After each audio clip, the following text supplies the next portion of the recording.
Halo, Assalamualaikum warahmatullahi wabarakatuh. Selamat pagi anak-anakku.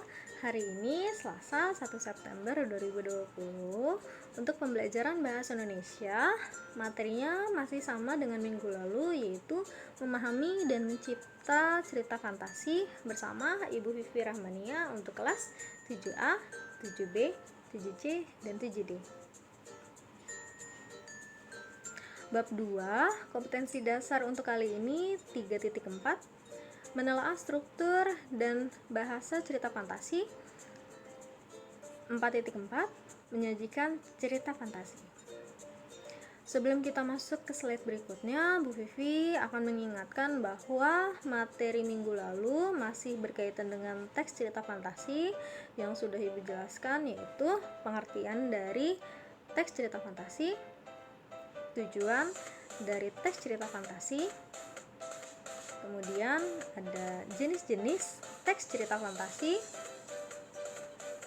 kemudian ada unsur-unsur teks cerita fantasi yang hanya Ibu jelaskan sedikit saja poin-poinnya.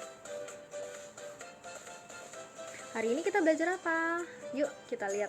Hari ini kita akan belajar menelaah struktur dan bahasa teks cerita fantasi. Untuk struktur teks cerita fantasi, Nina, secara umum, secara global itu terbagi menjadi 4. Yang pertama itu orientasi, biasa disebut dengan pembuka. Komplikasi, biasa disebut dengan permasalahan. Resolusi, biasa disebut dengan penyelesaian. 4. Koda, biasa disebut dengan penutup. Struktur teks cerita fantasi, penjelasannya ada apa aja, Bu? Nih, jadi untuk orientasi atau pembuka, yaitu dimana pengarang memberikan pengenalan tentang tema, penokohan, dan sedikit alur cerita kepada para pembaca. Tema itu berarti secara keseluruhan teks cerita itu mengangkat sebuah cerita apa? Apakah persahabatan, apakah pendidikan, apakah percintaan, kasih sayang, dan sebagainya. Kita masuk ke bagian berikutnya, yaitu konflik, bagian yang terjadi permasalahan dimulai dari awal hingga menuju puncak masalah. Kemudian ada penyelesaian. Bagian ini merupakan penyelesaian dari permasalahan atau konflik yang sedang terjadi. Resolusi merupakan bagian penentu yang mengarah pada ending. Ending itu apa? Ending itu berarti ya akhir dari sebuah cerita. Ada lagi nih, koda. Koda itu apa sih? Koda itu adalah penutup. Jadi koda itu bagian yang nanti akan terbagi menjadi 2 nih. Penutup yang terbagi menjadi 2, ada happy ending, ada sad ending. Kalau happy ending itu berarti nanti endingnya atau akhir ceritanya itu bahagia. Kalau sad ending itu sedih.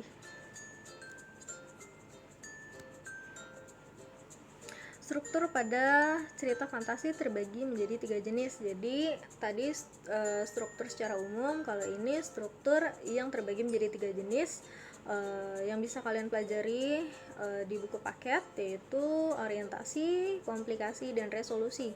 Ingat, orientasi, komplikasi, resolusi. Kalau orientasi itu berarti pembukaan, yang kedua itu komplikasi berarti permasalahan, yang ketiga itu berarti resolusi atau penyelesaian. Orientasi berisi tentang pengenalan latar, tokoh, serta konflik yang dapat dikembangkan dengan deskripsi latar, pengenalan tokoh, dan pengenalan konflik. Untuk komplikasi berisi tentang hubungan sebab akibat munculnya suatu permasalahan hingga masalah memuncak, di mana komplikasi tersebut dikembangkan dengan cara pengenalan tokoh lain, mengubah latar, atau menembus ke zaman yang berbeda. Resolusi berisi tentang penyelesaian masalah dari konflik yang terjadi, di mana resolusi tersebut dikembangkan dengan cara lompatan waktu, penggunaan sebab akibat yang unik, serta dikembangkan dengan unsur kejutan.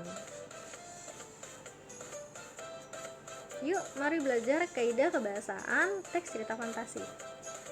Jadi berikutnya kaidah kebahasaannya nih, teks cerita fantasi terdapat 6 ciri. Di antaranya penggunaan kata ganti dan nama orang sebagai sudut pandang penceritaan. Yang kedua, menggunakan pilihan kata dengan makna kias dan makna khusus. Yang ketiga, kata sambung penanda urutan waktu.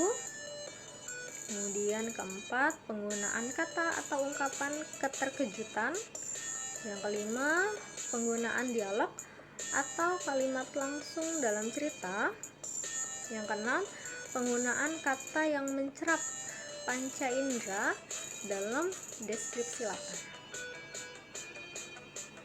Penjelasannya seperti apa? Jadi kalau untuk kata ganti dan nama orang sebagai sudut pandang penceritaan, contohnya si buta dari gua hantu bisa saja di dalam cerita tersebut diganti dengan kata dia.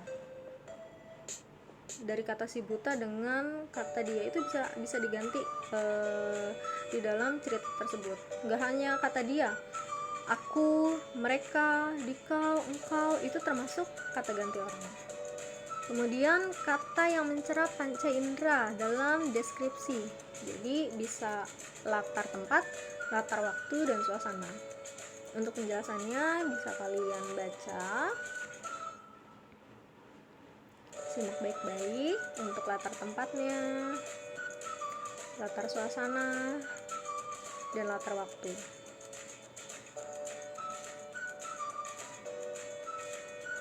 Setelah itu menggunakan pilihan kata dengan makna kias dan makna khusus. Jadi makna kias atau makna khusus itu biasa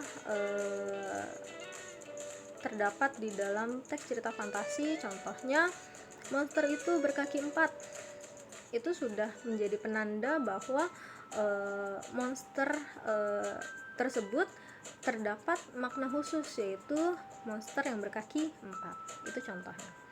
Kemudian kata sambung penanda urutan waktu. Ciri-cirinya ada kata waktu itu, sementara itu, bersama dengan itu, tiba-tiba, ketika, sebelum. Nah, itu disebut dengan kata sambung urutan waktu. Kemudian ada penggunaan kata atau ungkapan keterkejutan. Contohnya atau ciri-cirinya ada kata apa aja? Tiba-tiba, datanglah, tanpa kuduga. Nah, itu disebut dengan ungkapan keterkejutan. Penggunaan dialog atau kalimat langsung dalam cerita. Ingat nih, nah, yang namanya penggunaan dialog pasti ada tanda kutip. Beda ya, tanda petik itu berarti yang satu, kalau kutip itu berarti yang dua. Gitu. Biasa kalau kalian baca cerpen di buku novel, itu juga ada ciri-ciri dari kalimat langsung pasti ada tanda kutipnya, atau kalimat langsung berarti yang ada dialognya. Mari belajar unsur-unsur intrinsik cerita fantasi. Nih, jadi unsur-unsur intrinsik cerita fantasi itu terbagi menjadi 6. Nah, ada apa aja? Jadi yang pertama itu ada tema. Tema itu adalah ide yang paling mendasar yang menjadi acuan untuk mengembangkan suatu cerita. Alur itu jalan cerita. Jalan atau alur cerita yang berupa peristiwa-peristiwa yang tersusun dan saling berkaitan satu sama lain. Tokoh dan penokohan. Karakter dari pemeran atau pelaku di dalam suatu cerita, itu tokoh. Latar itu terbagi menjadi 3. Ada latar tempat, latar waktu, latar suasana yang terdapat dalam cerita fantasi. Sudut pandang yaitu posisi pengarang dalam membawakan suatu cerita. Ciri-cirinya, kalau ada kata aku atau saya, kami dalam cerita tersebut, berarti itu sudut pandang orang pertama. Kalau ada kata dia, ia, mereka, atau nama orang, contohnya si buta dari gua hantu, si kancil, ya kan, itu disebut dengan orang ketiga dalam sudut pandang. Terakhir, amanat itu apa? Amanat itu berarti pesan yang ingin disampaikan oleh pengarang sebuah cerita di dalam cerita dalam penokohan. Yuk belajar langkah-langkah menyusun cerita fantasi. Jadi langkah-langkah untuk menyusun cerita fantasi itu terbagi menjadi 5. Yang pertama, harus cermat memilih topik atau menjadi dasar pencerita, yaitu menentukan ide awal. Nih, saya mau menentukan ide cerita fantasi saya tentang misalnya 2 anak manusia yang punya sepeda tercepat misalnya. Nah, itu udah menjadi ide awal untuk topik dari yang namanya cerita. Yang kedua, mengumpulkan materi sebagai bahan uraian dengan melakukan riset. Riset itu berarti kamu melakukan uji apakah materi tersebut atau ide dari menentukan teks cerita fantasi itu berhasil atau tidak. Yang ketiga, menentukan pola pengembangan bahan uraian. Pengarang dapat melakukan pembuatan detail ide awal cerita. Jadi menentukan pola pengembangan dulu nih sebelum masuk ke tahap-tahap atau langkah-langkah berikutnya. Jadi di awal itu sudah diberikan pengembangan bahan uraian. Yang keempat, menyusun kerangka paragraf berupa gagasan dan gagasan penjelasan lainnya. Yang terakhir, mengembangkan kerangka paragraf menjadi kalimat yang padu sehingga tersusun sebuah cerita. Jadi kalau sudah semuanya itu kalian buat, langkah-langkahnya dimulai dari langkah yang pertama, kedua, ketiga, keempat, kemudian yang terakhir kalian mulai mengembangkan paragraf tersebut agar menjadi padu. Artinya padu itu saling keterkaitan paragraf satu dengan paragraf berikutnya, sehingga ceritanya itu menarik, ceritanya itu enak nih dibaca, enak nih buat diceritakan kepada orang lain. Nah, itu sudah termasuk langkah menyusun cerita fantasi yang bagus istilahnya. Oke, kita masuk ke lembar kegiatan. Ini adalah penugasan untuk kalian. Jadi nanti ada 2 tugas nih, Nak. Tugas pertama dan kedua itu kan sudah minggu lalu, ya kan? Sekarang adalah tugas ketiga dan keempat. Tugas yang ketiga, yang pertama nih yang harus dilakukan adalah bacalah teks cerita fantasi di buku paket Bahasa Indonesia halaman 54 sampai 56. Judul dari ceritanya itu ada cerita Ruang Dimensi Alpha dan Berlian 3 Warna. Nih, jadi untuk anak-anakku sekalian, jangan lupa bukunya dibaca halaman 54 sampai 58. Judulnya itu Ruang Dimensi Alpha dengan Berlian 3 Warna. Jadi ceritanya ini dibaca ya dua-duanya. Kalau misalnya udah baca teks cerita fantasi yang ada di buku paket, kamu pilih nih salah satu teks cerita fantasi yang udah kamu baca. Kemudian yang ketiga, temukan unsur intrinsik. Jadi kamu nganalisis dari teks cerita, misalnya absen 1 nih namanya Anindya milihnya teks cerita fantasi Ruang Dimensi Alpha. Berarti Nindya harus mencari unsur intrinsik berkaitan dengan tema, amanat, alur, dan latar. Tapi khusus di Ruang Dimensi Alpha aja teksnya. Jadi pilih salah satu.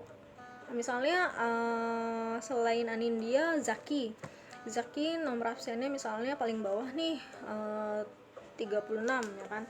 Zaki nggak mau nih pilih Ruang Dimensi Alpha, maunya Berlian 3 Warna. Boleh, sama aja nggak apa-apa, pilih salah satu.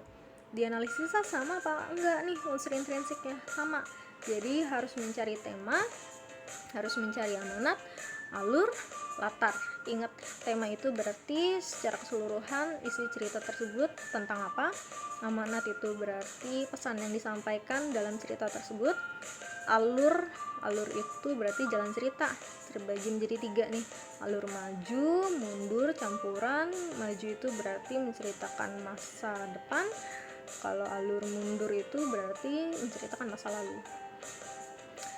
Ya, ingat ya, untuk tugas 3, temukan unsur intrinsik, tema, amanat, alur, latar dalam teks cerita fantasi yang telah kamu pilih. Kemudian tulislah di buku tugas dengan jawaban tepat dan benar. Jangan lupa foto hasil tugas dan kirim ke Google Form sesuai dengan kelas masing-masing. Ingat, kelas 7A, 7B, 7C, dan 7D. Ibu Vivi tunggu hasil dari penugasannya. Berikutnya untuk tugas 4, yang pertama itu bacalah teks cerita fantasi di buku paket Bahasa Indonesia halaman 54 sampai 58. Judul ceritanya Ruang Dimensi Alpha dan Berlian 3 warna. Sama kayak tadi, seperti tugas 3 instruksinya. Tapi yang kedua itu, setelah membaca 2 teks cerita fantasi, pilih salah satu teks cerita fantasi untuk kalian telah setelah dibaca. Jadi kamu mau pilih apa nih, Ruang Dimensi Alpha atau Berlian 3 warna? Kalau mau pilih Ruang Dimensi Alpha boleh, kalau mau pilih Berlian 3 warna juga boleh. Kemudian untuk step yang berikutnya, tentukan struktur teks cerita fantasi. Jadi contohnya itu ada di buku paket untuk menelaah struktur dan bahasa cerita fantasi itu bisa dibuka juga halaman 60 sampai 62. Itu ada contohnya belajar dengan Gajah Mada. Bu Vivi juga sudah memberikan penjelasannya di slide setelah slide tugas 4 ini. Jadi nanti bisa dilihat contohnya seperti itu. Gimana sih menentukan orientasi, gimana sih menentukan komplikasi, gimana sih menentukan resolusi. Untuk tugas 4-nya pilih ya nak. Setelah kamu pilih 2 teks Ruang Dimensi Alpha dan Berlian 3 warna, kemudian kamu tentukan nih orientasi, komplikasi, resolusinya, salah satunya aja. Jadi tolong kamu pilih untuk kamu kerjakan. Kamu mau pilih menelaah orientasi, apakah kamu mau menelaah komplikasi, apakah kamu menelaah resolusi. Yang paling gampang sih menelaah orientasi, karena biasanya adanya di paragraf awal. Kalau komplikasi agak sulit karena biasanya ada di bagian isi, dan untuk menelaah itu nanti akan sangat panjang menuliskannya, karena yang namanya isi sebuah cerita fantasi itu cukup beberapa paragraf banyaknya. Kalau resolusi sama kayak orientasi, jadi hanya 2 paragraf atau 1 paragraf. Kalau orientasi adanya di awal, resolusi berarti adanya di akhir. Kemudian yang keempat, tulislah di buku tugas dengan tulisan yang rapi dan mudah dibaca. Foto hasil tugas dan kirim ke Google Form sesuai dengan kelas masing-masing. Ini contoh tugas 4 ya. Jadi Bu Vivi hanya memberikan contoh tugas 4, takutnya ada beberapa kalian yang nggak mengerti gimana sih cara menentukan orientasi, komplikasi, atau resolusi. Nah ini contohnya. Kalau tugas 3 nggak ada contohnya. Kalian pasti sudah pernah belajar menganalisis untuk tema, amanat, dan sebagainya. Jadi nggak perlu Bu Vivi berikan contohnya. Nih, untuk ketentuan pengerjaan tugas. Jadi yang pertama, jawab pertanyaannya tadi. Jadi tugasnya ada 2. Ingat, tugasnya ada 2. Ada tugas 3 dan tugas 4. Tugas 3 itu berarti kalian menganalisis unsur intrinsik. Kemudian untuk tugas 4, kalian menelaah, menentukan orientasi, atau mau menentukan komplikasi, atau mau menentukan resolusi. tugas yang telah selesai dikerjakan di buku kemudian foto lalu diupload ke alamat tautan Google Form yang telah disediakan sesuai kelas masing-masing. Untuk kelas Bu Vivi ingat 7A, 7B, 7C, 7D. Jangan lupa upload di kelas masing-masing. Pastikan tugas yang akan difoto nggak berbayang atau nggak blur. Kemudian waktu pengumpulan tugas paling lambat kita disiplin waktu. Tugas paling lambat 9.30 tapi 9.15 sebisa mungkin harus sudah selesai ya. Kemudian ini upload tugas 3 dan tugas 4 di media pembelajaran Google Form dengan alamat tautan sesuai dengan kelas. 7A, 7B, 7C, 7D.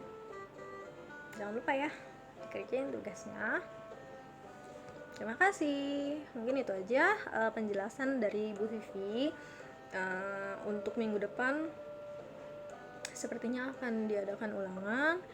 Tapi sebelum diadakan ulangan, anak-anak yang belum mengerjakan tugas 1 sampai tugas 4 di bab 2 pasti akan Ibu Vivi tagih untuk syarat bisa mengikuti ulangan. Oke, jadi jangan lupa dikerjain tugas 3 dan tugas 4-nya harus sudah tuntas. Oke, terima kasih. Dadah, assalamualaikum.